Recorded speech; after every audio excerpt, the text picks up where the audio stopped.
눈바람이 몰아치는 추운 겨울날. 아무리 운전을 잘해도 이런 날씨에는 아무래도 위험할 것 같습니다. 날리는 눈분이던 도로 위에 차가 한 대 나타나는데요. 그런데 이 차 어딘가 수상합니다. 차주가 술에 취한 사람인 걸까요?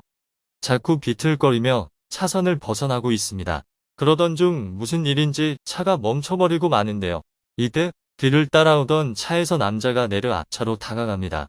차주는 벌벌 떨며 어쩔 줄을 몰라 하는데요. 그날 도로에서는 무슨 일이 있었던 것일까요? 한번 자세히 알아보도록 하겠습니다. 해당 사연은 영국인 오스카 씨가 제보해준 이야기와 SNS 내용을 바탕으로 재구성된 스토리입니다. 안녕하세요. 제 이름은 오스카라고 합니다. 저는 가구 제조 및 유통을 하는 기업의 오너입니다. 전부 제 손으로 이뤄낸 것은 아니에요. 작은 가게에서 중견기업 수준으로 끌어올린 것은 아버지시고 이제 좀 쉬고 싶다고 하셔서 제가 오너 자리에 앉게 되었죠. 제가 수완이 좋다는 것을 알아보신 아버지께서 제게 회사를 넘기신 지도 벌써 7년이 지났습니다. 그동안 저는 회사 경영에 인생을 바쳤습니다. 그렇게 미친 듯이 달리니 회사 주가가 마구 올라갔고 해외까지 진출하게 됐죠. 안정 궤도에 올라서 제가 더 이상 전만큼 분투하지 않아도 되게 되었을 무렵 휴식기를 가졌습니다. 사실 이 순간이 제가 일을 미친 듯이 빠르게 하게 만든 원동력이었죠. 저는 사업가 기질이 타고났지만 동시에 모험가 기질도 타고났습니다. 정확히 말하자면 특기는 비즈니스, 취미는 모험이었죠. 저는 레저를 사랑합니다. 얼른 등산하고 스키 타고 자전거 타고 수영하고 낚시하고 싶어서 몸이 근질근질했었죠. 물론 비즈니스에 박차를 가할 때도 종종 운동을 다녔지만 제가 원하는 건 그런 게 아니었죠. 런던 인근이 아닌 전 세계를 누비고 싶었습니다. 전혀 다른 문화권에 가서 평소에 하던 일, 예를 들면 앞서 언급한 등산 등을 말입니다. 당장 세계 일주를 할 수는 없는 노릇이니 일단 저는 루마니아로 향했습니다. 같은 유럽이어도 제가 살던 서유럽, 영국과는 꽤 떨어져 있는 나라라 그런지 이국적인 느낌이 물씬 나서 좋았습니다. 평범하게 관광을 마친 뒤 제가 찾은 곳은 산이었습니다. 루마니아에서 유명한 산은 부체지 산인데 여름에는 선선해서 하이킹하기 좋고 겨울에는 스키 타기에 좋아 여행객의 발길이 끊이지 않는 곳이죠. 하지만 제가 간 산은 그렇게 유명하지 않은 곳이었습니다. 여태까지 유명 관광지 위주로 다니며 사람 구경 많이 했으니 이제는 저 혼자 다니며 자연을 즐기고 싶었거든요. 산에 가기 전에 저는 시내에서 차를 빌렸고 루마니아에서도 아는 사람들만 아는 등산 명산을 찾아 향했습니다. 도착해서 적당한 곳에 주차를 한 뒤 산을 올려다 봤습니다. 눈 쌓인 산만큼 아름다운 게 또 있을까 싶었어요. 자연의 광활함에 압도된 저는 한참 산을 바라보고 있다가 등산 장비를 착용하고 산을 오르기 시작했습니다.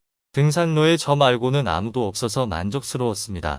그런데 생각보다는 산세가 험해서 그렇게 추운데도 땀이 많이 나더라고요. 이러다가 잠깐 쉬면 금세 추워지겠다 싶어 하산을 결정했습니다. 다들 아시겠지만 등산보다 하산이 더 힘들죠. 특히 산이 험준하기까지 해서 조심히 내려갔지만 결국 미끄러지고 말았습니다. 겨울이어서 옷이 두꺼웠는데도 불구하고 무릎 아래가 찢어져 속살이 긁혔더군요. 설상가상으로 머리도 나무에 부딪히는 바람에 눈앞에 별이 떠다니는 것 같았습니다. 푹신한 모자를 써서 그나마 다행이었지만 제 상황 자체는 절망적이었습니다. 제가 떨어지면서 낸 쿵 소리 때문인지 뭔지 야생동물의 기척이 느껴졌거든요. 저는 얼른 정신 차리고 내려가려고 몸을 일으켰지만 결국 그 녀석과 마주치고 말았습니다. 제 끝에 가까운 회색의 털을 가진 커다란 늑대와 말이죠.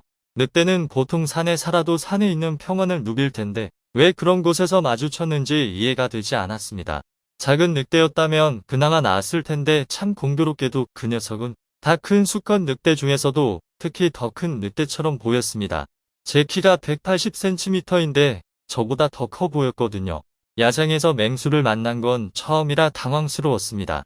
도망치고 싶었지만 그랬다가는 곧장 따라잡혀 봉변을 당할 것 같았고 저는 이미 부상을 당한 마당이었습니다. 게다가 산을 아무렇게나 내려갈 수도 없는 상황이었죠. 급하다고 그냥 몸을 굴렸다가는 아래로 떨어지면서 숨이 끊어지고 말 것이었습니다. 불행 중 다행인 것은 제가 무기를 지니고 있었다는 것입니다. 레저 나이프와 구명신호용 총이었죠. 그것들 덕분에 그나마 어렵게 정신을 붙잡을 수 있었습니다.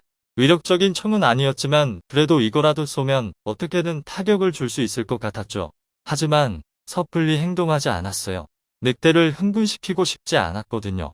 늑대는 위협적으로 으르렁거리더니 제게 달려들었습니다. 오지마. 저는 반사적으로 방아쇠를 당겼고 탄약 대신 발사된 폭죽이 늑대를 향했습니다. 제법 근거리에서 빠르고 뜨거운 것을 맞게 되니 꽤 아팠나 봅니다. 늑대는 아까보다 더 사나워져서 저를 진짜로 죽일 기세로 덤벼들더군요.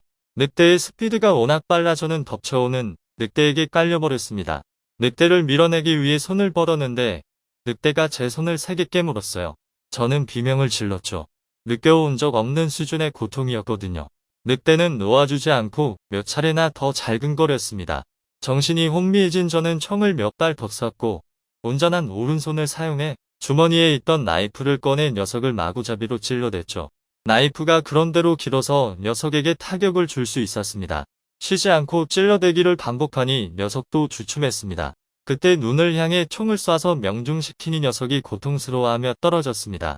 저는 계속 칼부림을 하고 총을 쏴댔습니다. 숨통이 끊어지지는 않았지만 늑대도 더 이상 저를 해치거나 따라올 수도 없는 상태가 되자 곧 쓰러질 것 같은 몸을 일으켜 도망을 쳤죠. 급박해 미칠 지경이었지만 조심히 내려가야 했습니다. 뭐 이렇게 재수가 없는지 갑자기 눈까지 내리더군요. 그것도 얌전한 눈이 아니라 눈바람이요. 빠르게 내려서 시야를 방해하는 그런 눈이었습니다. 내려오자마자 저는 제 차로 가서 곧장 시동을 걸었습니다. 망가진 손을 제가 어떻게 해볼 수가 없겠더군요. 그래서 당장 병원으로 가려고 달렸습니다. 하지만 뜻대로 잘 되지 않았죠.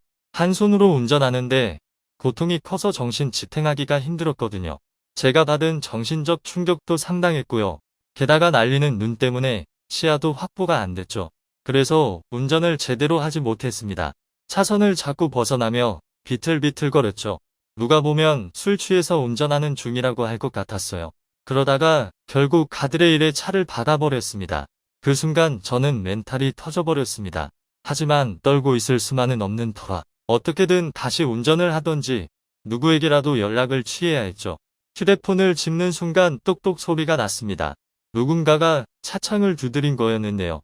그 순간에 저 혼자가 아니라는 사실에 안도감이 몰려와 얼른 창문을 내렸습니다. 웬 동양인 남자였죠. 저는 후회했습니다. 얼굴이 너무 험상궂게 생겼었거든요. 제가 운전을 이상하게 해서 욕을 하려고 했던 것 같기도 하고 뭔가 갈취하려는 것 같기도 했습니다. 남자가 영어로 말을 걸어왔는데 그의 입에서 나온 말은 뜻밖이었습니다. 많이 다쳤습니까? 좀 보죠. 저는 남자에 의해 그의 차로 옮겨졌습니다. 남자는 제 손을 보더니 심각한 표정을 지었어요. 트렁크에서 뭔가를 가져왔는데 큼직한 생수통들이었죠. 창밖으로 손을 빼게 하더니 생수통 2병을 쏟아붓더랍니다.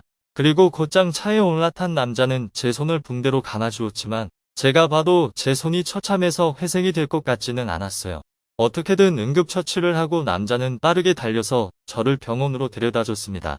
그는 저희 보호자를 자처하며 계속 곁을 지켜주었어요. 그 병원에서 수술까지 하게 되었는데 절단 수술이었습니다. 어차피 살릴 수가 없는 손이었거든요. 산에서 내려올 때부터 저도 그렇게 생각해서 그랬는지 마음의 준비는 다 되어 있었습니다. 저는 왼손을 잃어버렸죠. 그래도 목숨을 지켰으니 됐습니다. 손을 잃어 절망적인 것보다 저를 살려준 남자에게 감사한 마음이 너무 컸죠. 그는 한국에서 온 남자였어요. 저와 동년배였고 이름은 영훈이었죠.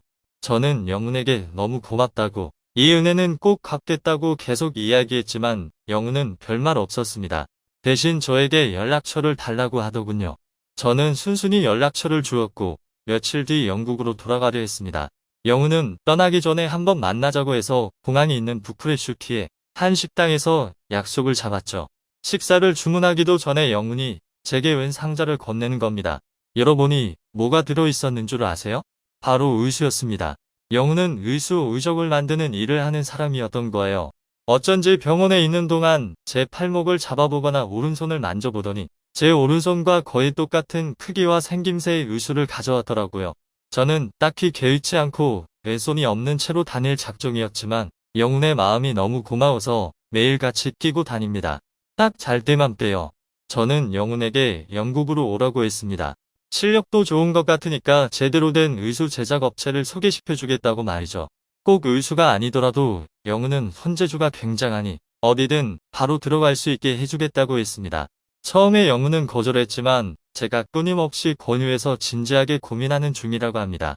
제 생명의 은인인 영훈은 제게 너무 소중한 사람으로 평생에 걸쳐 이 은혜를 갚으려 합니다. 지금까지 오스카 씨가 루마니아에서 영훈 씨를 만나 목숨을 건지게 된 사연을 소개해드렸는데요. 어떻게 보셨나요?